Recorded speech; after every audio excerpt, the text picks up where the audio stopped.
அனைவருக்கும் என் மனமான வணக்கத்தை நான் தெரிவித்துக் கொள்கின்றேன்.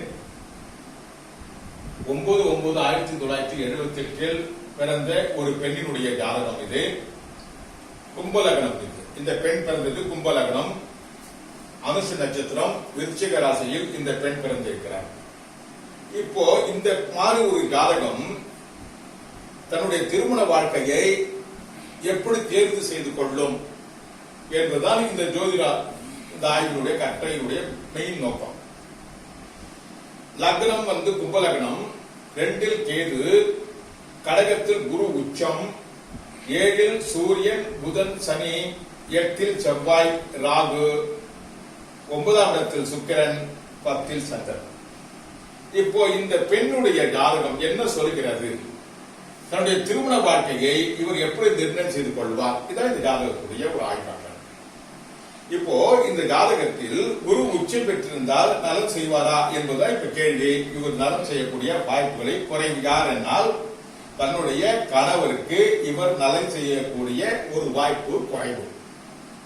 இரண்டாவதாக, நான் எது பேசினாலும் எனக்கு வருகின்ற கணவர் தகராறு பிடித்த கணவராக என் பேச்சு கேட்க மாட்டார் என்பதுதான் இந்த ஜாதகத்துடைய மெயின். குரு உச்சம் பெற்றிருந்தால் மட்டுமே ஒரு ஜாதகம் நலம் செய்யும் என்ற ஒரு கோட்பாடு இங்கள் அடிப்படுகின்றது. இரண்டாவதாக, சூரியன் என்னப்படுகின்றார்? இவருடைய கணவர். என்னுடைய கணவரை என் தாய் தந்தர்கள் தேர்வு செய்து அதனால் நான் திருமணம் செய்யக்கூடிய வாய்ப்புகள் உண்டா என்பது இந்த ஜாதகத்தில் இல்லை. இரண்டாவதாக, என்னுடைய கணவருடைய பணத்தை, என்னுடைய கணவருடைய சம்பாதியத்தை என் தாய் தந்தர்கள் சாப்பிட முடியுமா என்பது இல்லை. இன்னொன்று என்னென்னால், சனி கிரகம் 7 உட்கார்ந்து இருக்கிறது. இந்த சனி கிரகம் யாருன்னால் இந்த பெண். ஆகவே இந்த பெண் என்ன சொல்கிறார் என்றால், என்னுடைய திருமணம் சம்பந்தப்பட்ட எந்த ஒரு முடிவையும் என் தாய் தந்தர்கள் எடுக்க முடியாது. நான் காதல் திருமணம் செய்து கொள்வேன். என்னுடைய தாய் தந்தருக்கு நான் கௌரவப்படுத்த கொடுப்பேன். இப்போ இந்த ஜாதகத்தில் என்ன சொல்றதுனால், இந்த சனி கிரகம் இந்த பெண்ணுடைய குணாதிசயங்களை காட்டுகின்ற ஒரு கிரகம். இந்த பெண்ணுடைய இயல்பு என்னென்றால், எப்ப பார்த்தாலும் அந்த பணத்தின் மேல் பற்றுதல் கொண்டு செயல்படுவார். இதனால எந்த பிரச்சனையும் இல்லை, நல்ல பெண் தான். ஆனால் என்னுடைய தந்தைக்கு நான் புத்திர தோஷம் தருகிறேன். புத்திர தோஷம் தருகினா என் தந்தைக்கு நான் ஆகாதவளாக மாறுகிறேன். என் தாய்க்கு நான் ஆயுள் தோஷத்தை தருகிறேன். என்ன காரணம் என்றால், நான் ஒரு வரனை நான் தேர்வு செய்வேன். அந்த வரனை என் தாய் தந்தருக்கு பிடிக்காது, என்னுடைய மூத்தவருக்கு பிடிக்காது, யாருக்குமே பிடிக்காது. ஆனால் நான் இந்த வரனை தான் தேர்வு செய்வேன் என்று இந்த பெண் பிடிவாதமாக இருப்பார். இது ஒரு கலப்பு திருமண ஜாதகம். சரி, அடுத்தது அனுஷ நட்சத்திரத்தில் இந்த பெண் பிறந்திருக்கிறார். இப்ப இந்த அனுஷ நட்சத்திரம் நான் ஏன் இது சொல்கிறேன் என்றால், நேற்று மகர லக்னத்தில் இதே அனுஷ நட்சத்திரம் பார்த்தோம், இன்று கும்ப லக்னத்தில் அனுஷ நட்சத்திரம் பார்க்கிறோம். ஆகவே ஒரு விருச்சிகத்தில் இந்த ஜாதகத்துல சந்திரன் விருச்சிகத்தில் இருக்க அனுஷ நட்சத்திரம். ஆனால் விருச்சிக ராசி பார்த்து ஒரு முடிவு எடுக்க கூடாது.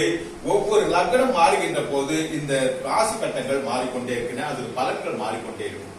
இதுல ரொம்ப கவனிக்க வேண்டியது என்னவென்றால், இந்த சந்திரன் அவர்கள் என்னுடைய கணவருடைய படுக்கை சுகம் இங்க குறையும். ஆக என்னுடைய கணவருடைய தந்தைக்கு சொத்து இருக்காது, அந்த சொத்தில் என் கணவர் வாழ மாட்டார். சரி, அடுத்தது என்னுடைய மாமனார் மாமியார்கள் எனக்கு யோகத்தை கொடுக்கக்கூடிய ஒரு நபரா இருப்பாரா, யோகத்தை கொடுக்கக்கூடிய ஒரு நபரா இருப்பார். இந்த பெண்ணை பொறுத்த வரைக்கும் தன்னுடைய தாய் தந்திற்கு தான் எதிர்நடையே தவிர தன்னுடைய மாமனார் மாமியாருக்கு எதிர்நடைகள் இல்லை. இரண்டாவதாக, இன்னொன்னு காரணம் என்றால், இந்த பெண்ணுக்கு ஒரு ஆண் வாரிசு இருந்தால், அதாவது இந்த பெண்ணுக்கு அண்ணன் யாரா இருந்தால் அவர் என்னுடைய கணவருக்கு ஆயுள் தோஷத்தை கொடுப்பார். இதான் இந்த ஜாதகத்துல ஒரு பெரிய பிரச்சனைகள். ஆக என்னுடைய தேர்வு, என்னுடைய கணவருடைய தேர்வு என்னுடைய மூத்த சகோதரருக்கு பிடிக்காது, என் தாய் தந்தருக்கு பிடிக்காது. ஆனால் இதே மாதிரி ஒரு காலகட்டத்தில் நான் கலப்பு திருமணம் செய்கின்ற பொழுது என்னுடைய மூத்தவர் என்னுடைய கணவருக்கு ஆயுள் தோஷத்தை கொடுக்கிறார் என்பது இதுதான். இது என்ன காரணம் என்றால், இந்த நாக கிரகத்துடைய தோஷம் இந்த குழந்தைக்கு வாங்கவில்லை. செவ்வாய் கிரக தோஷம் 8 செவ்வாய் இருந்தாலும் தோஷம் வாங்காது. ஆனால் இந்த பெண்ணுக்கு தோஷம் வாங்குகின்ற ஒரே ஒரு கிரகம் என்னென்னால் இந்த சந்திரன், அதே மாதிரி குரு. அப்போ குரு உச்சம் பெற்றிருந்தால் ஒரு ஜாதகம் யோக பலனை தருமா என்றால் இந்த ஜாதகத்தில் இல்லை.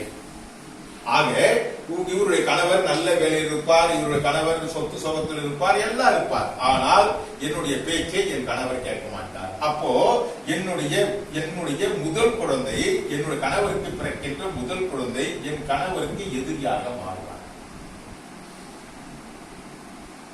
என்ன காரணம் என்றால், இந்த குரு இந்த ஜாதகத்தில் முதல் குழந்தையாக மாறும், என்னுடைய கணவருக்கு அந்த குழந்தை எதிர் கிரகமாக மாறும். அப்போ ஒரு ஜாதகத்தை நாம் தேர்வு செய்கின்ற பொழுது, இது மாதிரி ஒரு நிலைமையில் இருக்கின்ற பொழுது, இந்த பெற்றோர்கள் இந்த ஜாதகத்தை ஆய்வு செய்கின்ற, அதாவது திருமணம் செய்கின்ற பொழுது, இந்த பெண் யாரை விரும்புகிறாரோ அவர்களை இவர்கள் திருமணம் செய்து வைத்திருந்தால் எந்த பிரச்சனையும் இல்லை. அதாவது பாத பூஜை செய்து கொள்ளக்கூடாது. ஏதோ ரெஜிஸ்டர் ஆபீஸ்ல போய் திருமணம் பண்ணிட்டு வந்துட வேண்டியதான். ஏன்னா என் தாய் தந்தைகளை பார்த்து எனக்கு திருமணம் செய்யக்கூடாது என்பது விதி. இது மாதிரி ஜாதகம் தான் தன்னுடைய தந்தைக்கு அவமானப்படுத்த வேண்டிய ஒரு சூழ்நிலையில் கொண்டு வரும். ஆக என் தந்தை என்னுடைய கணவருக்கு யோகத்தை தருகிறாரோ இல்லையோ, ஆனால் எனக்கு தோஷத்தை தருகிறார். ஆகவே என் தந்தை கிரகம், நான் என் தந்தைக்கு புத்திர தோஷம் தருகிறேன், என் தாய்க்கு நான் ஆயுள் தோஷத்தை தருகிறேன். ஆக என்னால் என் தாய்க்கு பாதிப்பு ஏற்படுகின்றது. என்னுடைய திருமணம் சம்பந்தப்பட்ட விஷயத்தில் அவர்கள் தலையிட முடியாது என்பதுதான் ஜாதகம் காட்டுகிறது.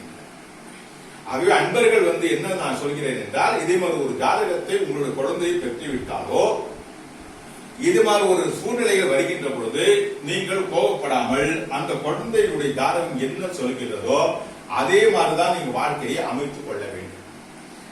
இன்னொன்னு என்னன்னா, இந்த குரு உச்சம் பெற்றிருக்கு, இது மாதிரி யோகத்தை கொடுக்கணும், அதெல்லாம் ஒன்றும் இல்லை. இந்த குரு என்னுடைய கணவருக்கு ஆயுள் தோஷத்தை கொடுக்கிறாங்க.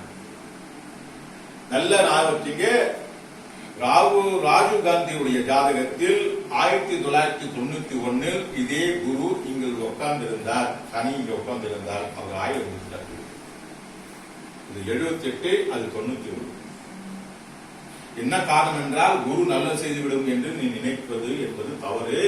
நல்லது செய்யும், கெட்டது செய்யும், அவங்களுடைய ஜாதகத்தோட பொறுத்து இருக்கு. அப்போ இந்த திருமணம் சம்பந்தப்பட்ட விஷயத்தில் என்னுடைய மூத்த சகோதரர் இது தலையிடக்கூடாது.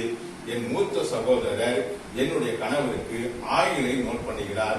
ஆகவே என்னுடைய கணவருக்கு என்னுடைய அண்ணனால் தான் ஆபத்து வரும் என்று இந்த ஜாதகம் காட்டுகிறது. ஏன்னால் இந்த பெண் கலப்பு திருமணம் செய்கின்ற பொழுது என்னுடைய கணவரை என் தாய் தந்தைக்கு பிடிக்காது, என் மூத்த சகோதரருக்கும் பிடிக்காது. அதனால் அவரை தீர்த்து கட்டுறதுக்கு என் அண்ணன் முயற்சி பண்ணுவார் என்பது ஜாதகம். அப்போ இந்த மாதிரி ஒரு பெண்ணை நீங்கள் தேர்வு செய்கின்ற பொழுது, ஆண் மகன் தேர்வு செய்கின்ற பொழுது, பெண்ணை தலைச்சனாக இருந்துவிட்டால் இந்த பிரச்சனை இவர் தடுத்துக் கொள்கிறார். ஆனால் என்னுடைய மனைவிக்கு நேர் மூத்தவர் ஒரு சகோதரரோ சகோதரியா யார் இருந்தாலும் என்னை வாழ வைக்க மாட்டார்கள் என்பது ஜாதகத்துடைய விதி.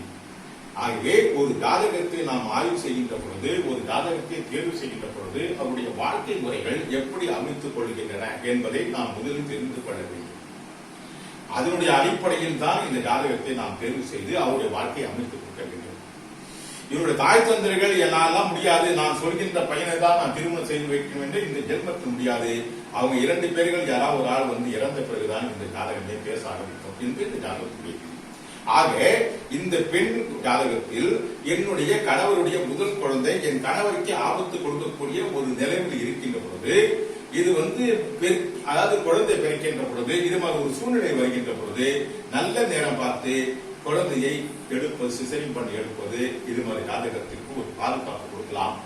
இயற்கையாக விட்டால் என்னுடைய முதல் குழந்தை என்னுடைய கணவருக்கு ஆயுள் இருக்கிறது.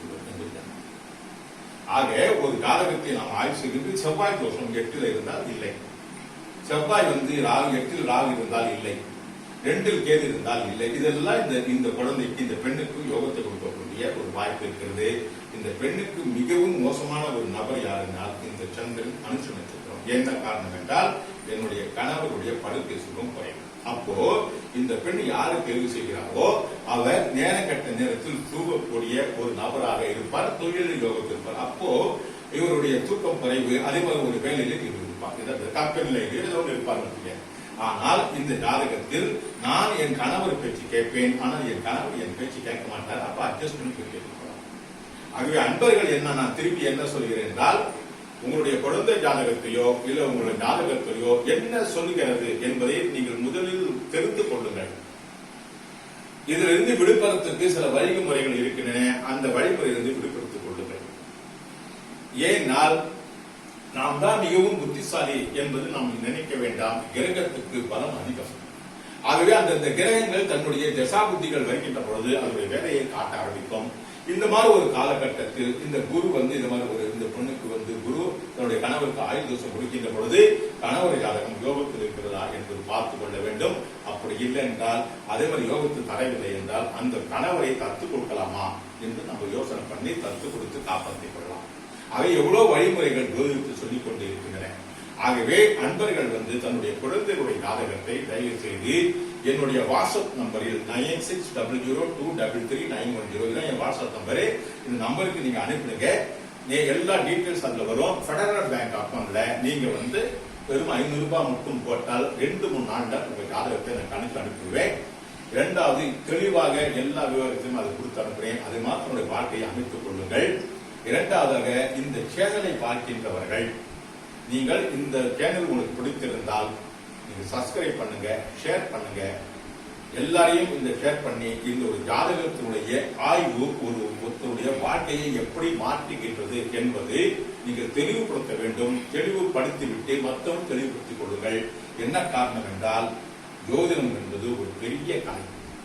இந்த கலையை நாம் நல்லபடியாக யோசனை பண்ணி நம்ம பயன்படுத்திக் கொண்டால் இதிலிருந்து நம்முடைய வாழ்க்கையில் எந்த ஒரு கஷ்டம் இல்லாமல் நாம் தேடிக்கொள்ளலாம். என்ன என்றால், அதாவது இதெல்லாம் கண்டுக்காம நம்ம செய்கின்ற ஒரு செயல்தான் இது ஒரு பாதிப்புகளை கண்டு கொண்டே இருக்கின்றன என்பதை மனதில் கொள்க. உங்களுடைய நான் நீண்ட நாள் எல்லாரும் வர வேண்டுமாய் நான் இறைவனை பிரார்த்தித்துக் கொள்கிறேன்.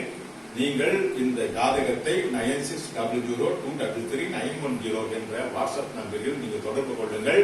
உங்களுக்கு தகுந்த ஆலோசனைகளை நான் வழங்குகின்றேன். ஏறக்குறைய 4 பக்கங்கள் தெளிவாக எழுதி உங்களுக்கு வாட்ஸ்அப் மூலம் அனுப்புகிறேன். நீங்கள் பதிவு செய்து கொள்ளுங்கள். வாய்ஸ் ரெக்கார்டு சேர்த்து தருகிறோம். உங்களுக்கு ஏதாவது டவுட் இருந்தால் நீங்கள் கேட்டுக்கொள்ளலாம். ஆனால் நீங்கள் என்ன செய்வீர்கள் என்றால், முதலில் உங்கள் ஜாதகத்தையோ உங்களுடைய குழந்தை ஜாதகத்தை அனுப்பி அதனுடைய வாழ்க்கை முறையை நீங்கள் தெரிவு செய்து நல்லபடியாக அமைத்துக் கொடுங்கள் என்று நான் கேட்டுக்கொள்கிறேன். நன்றி, வணக்கம், வாழ்க வளர்க.